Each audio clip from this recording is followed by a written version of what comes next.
Good evening again, people. Did a video about a week or so ago about my favourite fighters, so I thought I'd do one now. My favourite fights. I did actually upload one a few days ago, but for some reason YouTube took it down. So I don't know what was wrong with it, so I'm going to do another one now. This is just my favourite fights to watch. I've watched several times. I can watch over and over again and never get fed up with.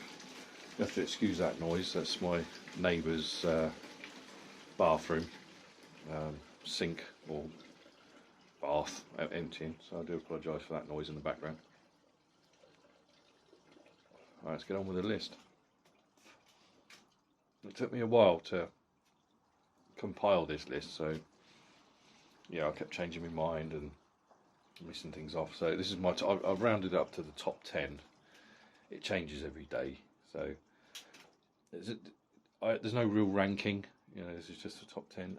Number 10, I've got Roberto Duran versus Sugar Ray Leonard, the first fight, the brawl in Montreal in 1980. Yeah, what a classic fight. I mean, Duran would not be denied that night. He dragged Leonard into the trenches that night, and Leonard, it wasn't like he was dominated or anything. I mean, it was a close fight, but Leonard just fought the wrong fight. He struggled with Duran's style in that first fight, and it's just one of those. For me, it cemented Duran as one of the greats. You know, that moving up 2 weight divisions after dominating lightweight for so long, and then taking on the golden child of American boxing and handing him his first defeat, taking his title. Next, Roberto Duran again. Duran versus Iran Barkley from 1989, when he won the WBC middleweight title.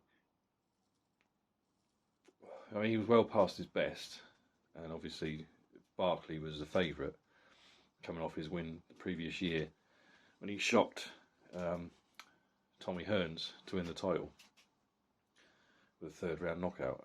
I think, was it 3rd or 4th? All these fights blur into one for me sometimes. Yeah, and it's just one of those knockdown, drag out brawls. It was probably Duran's last big performance as a pro. I mean, I know he went on until 2001 when he had to retire because of a car accident. But he wasn't the same. I mean, one of the saddest sights I've ever seen was him challenging William Joppy for the WBA middleweight title in '98. I think he was 47 at the time. Shouldn't have been in there. He got a real pasting. But yeah, that fight from '89, I think it was the Ring Magazine's fight of the year that year.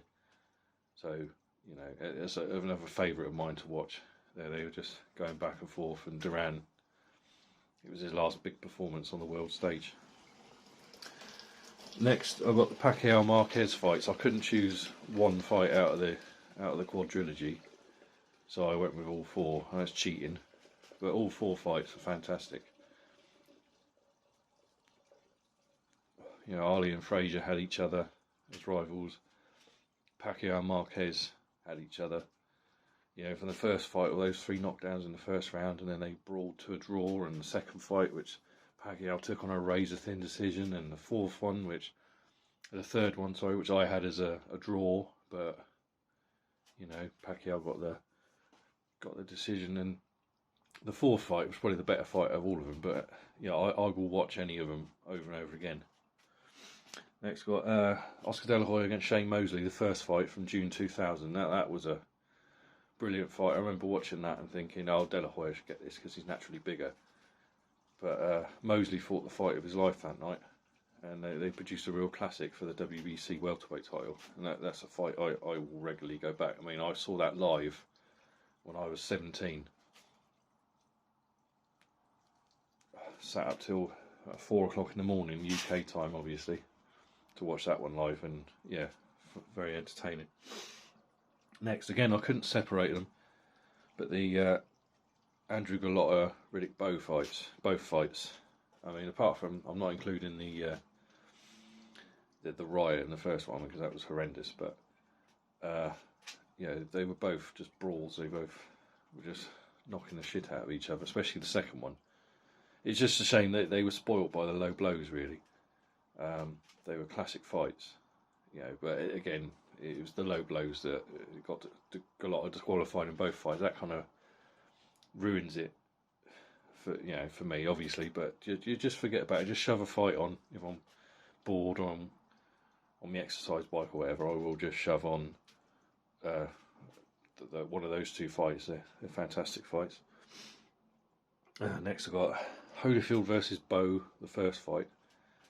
Again, probably the greatest heavyweight title fight from the 90s.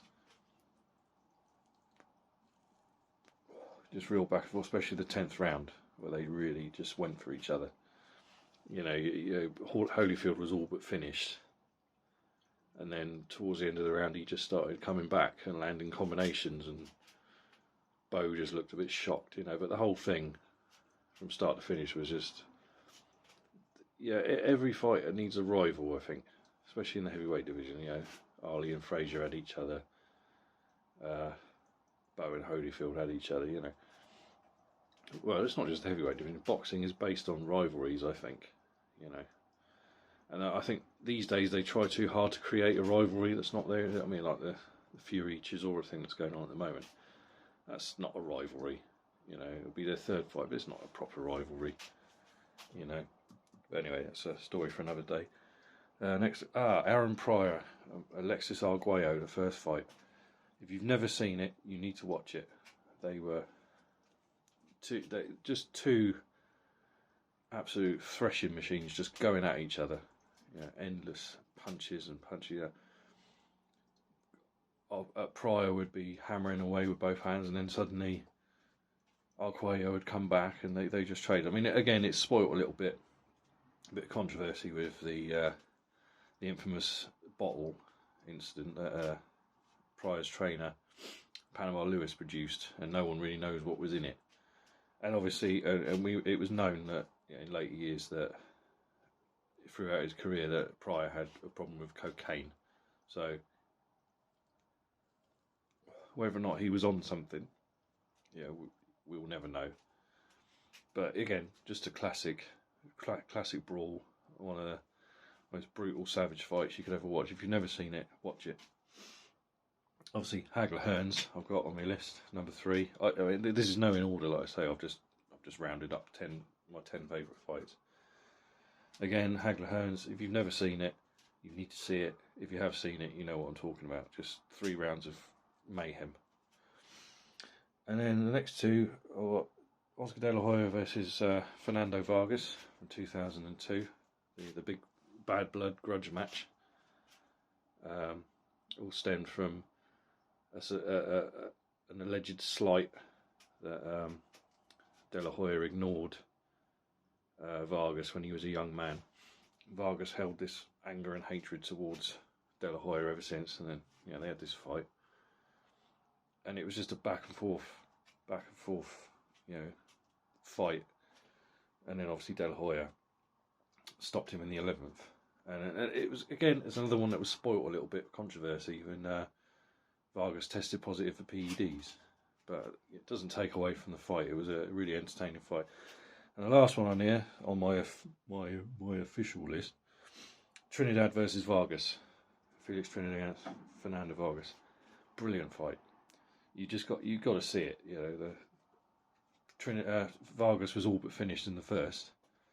He came back, put Trinidad down in the 4th, and they just went back and forth at each other. And then in the 12th, Trinidad finally finished him. And it was one of those classic ones that I always enjoy. When 2 unbeaten champions go at it, 2 unbeaten fighters, and somebody's has to go. I mean, it's such a cliche now, but I really do enjoy that, that aspect. And a couple of honourable mentions that nearly made it onto the list. Leonard and Hearns, 1 and 2, again, classic fights.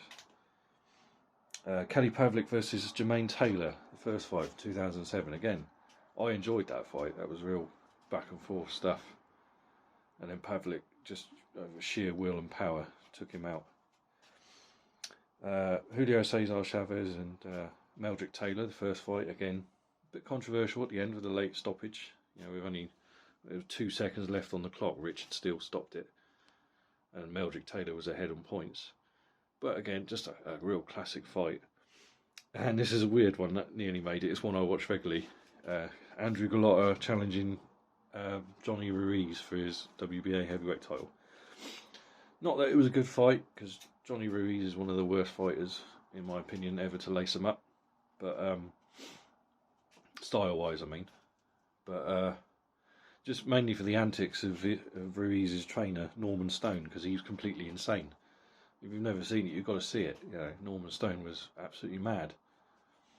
You know, he threatened at one point, because there was a bit of afters, one of the rounds, and both corners got in, and he ran over and stuck his fist in Golota's trainer's face, and he accused the referee, Randy Newman, of being on the take and being corrupt, and he was kicked out of the corner in the end because he was being quite belligerent and unpleasant. And it's just funny. It's funny and entertaining. So that's a fight I watch regularly. So there you go. I mean, there's hundreds of fights I watch all the time. Yeah, there's so many to choose from. But they're the ones. You know, as I said, there were so many that scribbled off and put back on, like the Barrera Morales should probably be on there. You know, Calzaghe Kessler, all sorts of fights. Ben Eubank, all sorts of fights like that. But there you go. Yeah, I had to try and condense it down because I'd be here all day just reading off endless fights that I enjoy watching. So there you go. That's enough out of me. Hope you enjoy listening to me. I enjoy talking, so it's very therapeutic for me actually. So yeah, I'd like to hear from you in the comments. What are your favourite fights? So yeah, drop me a comment or go on to Hooks and Crosses 1983 on Instagram, and yeah, send me a DM. I like talking to people. Alright folks, see you later.